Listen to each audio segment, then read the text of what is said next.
In today's video, we're diving into the spectacular failure of Russia's much-hyped 2024 summer offensive in Ukraine, a campaign once billed as the war-ending blow that instead turned into one of the most costly blunders of the entire conflict. We'll uncover the flawed strategies, unexpected twists, and how Ukraine's resilience and some timely Western aid completely turned the tide. Stick around as we break down why this offensive was doomed from the start and what it means for the future of the war. The failure of Russia's 2024 summer offensive in Ukraine stands as one of the most telling examples of how overconfidence, poor planning, and underestimation of an enemy can lead to disastrous outcomes in modern warfare.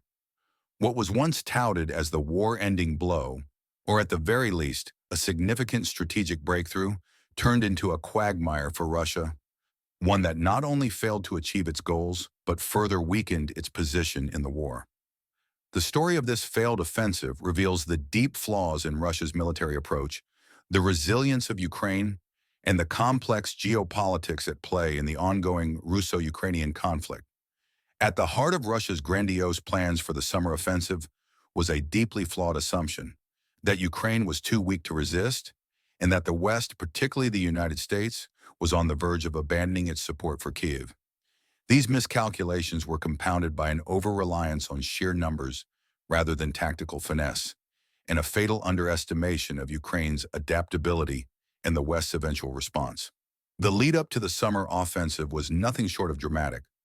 Russia launched its assault on May 9, 2024, a date chosen deliberately to coincide with Victory Day, a national holiday commemorating the Soviet Union's triumph over Nazi Germany in World War II. For Russian President Vladimir Putin, this was more than symbolic. It was an attempt to frame the conflict in Ukraine as a continuation of the Soviet Union's fight against fascism, aligning it with Russia's narrative of Ukraine as a neo-Nazi regime. However, the pomp and circumstance surrounding this date couldn't hide the underlying issues with Russia's plan. By the time May 9th arrived, Russia's military was already in a precarious position. Having faced enormous losses since the beginning of the invasion in February 2022, the Russian armed forces were not in the best shape to launch a large-scale offensive. According to Ukraine's general staff, by May 2024, Russia had lost an astounding 477,430 troops, along with a staggering amount of military equipment, including over 7,000 tanks, 14,000 armored fighting vehicles, and nearly 10,000 drones. These losses alone raise the question, how could Russia even muster enough strength for an offensive? The answer lies in Russia's ability to exploit vulnerabilities. Ukraine, too, had suffered severe losses and was grappling with a shortage of men, ammunition, and trenches. But perhaps the most critical vulnerability came in the form of delayed Western aid. The U.S., Ukraine's largest donor of military aid, had been held up by intense political debates in Congress about the future of support for Ukraine. As the U.S. faced domestic challenges, including concerns over immigration and border security, the aid decisions stalled.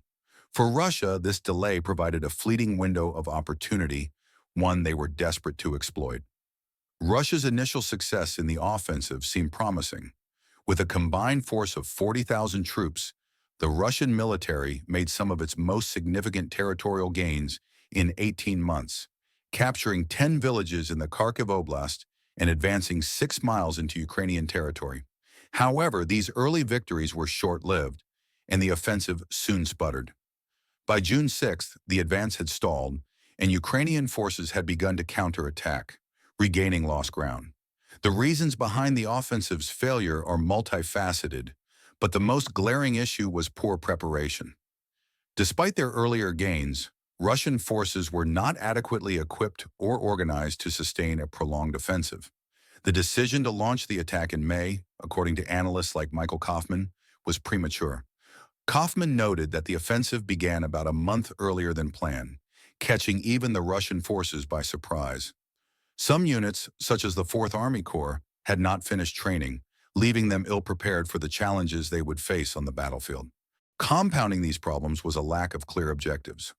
While the Kremlin may have hoped to deliver a decisive blow to Ukraine, the specific military goals of the summer offensive remained murky. Some analysts, such as Michael Kaufman, speculated that Russia aimed to stretch Ukraine's forces and weaken its combat strength, while others believed the offensive was an attempt to seize Kyiv, a city Putin covets as the symbolic heart of Russian civilization. Still, others saw the offensive as a ruse to distract Ukrainian forces from the east, allowing Russia to capture the Donetsk Oblast, a region critical to the Kremlin's strategic ambitions. Regardless of what the ultimate goal may have been, it's clear that the offensive lacked a cohesive strategy. This lack of clarity not only hindered the offensive's execution, but also highlighted the reactive nature of Russia's military planning.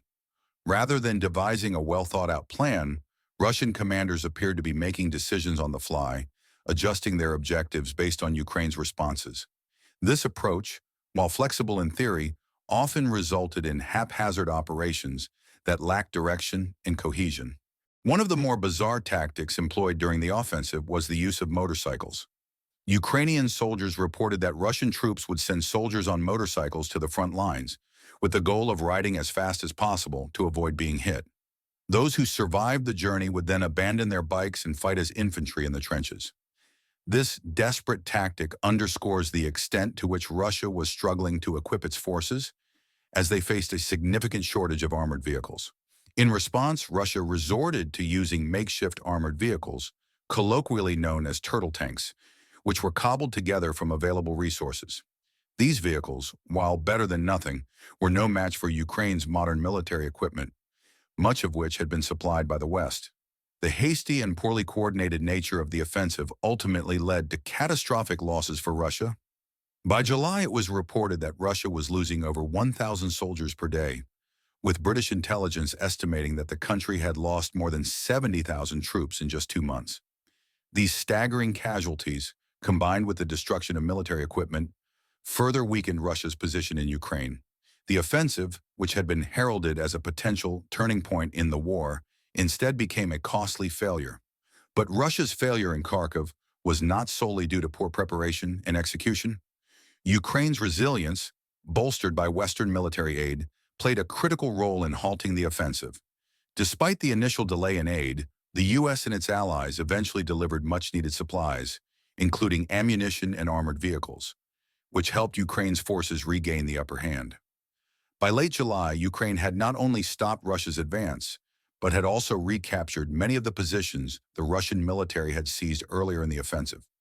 Perhaps most significant, however, was the shift in Western policy regarding Ukraine's use of military aid.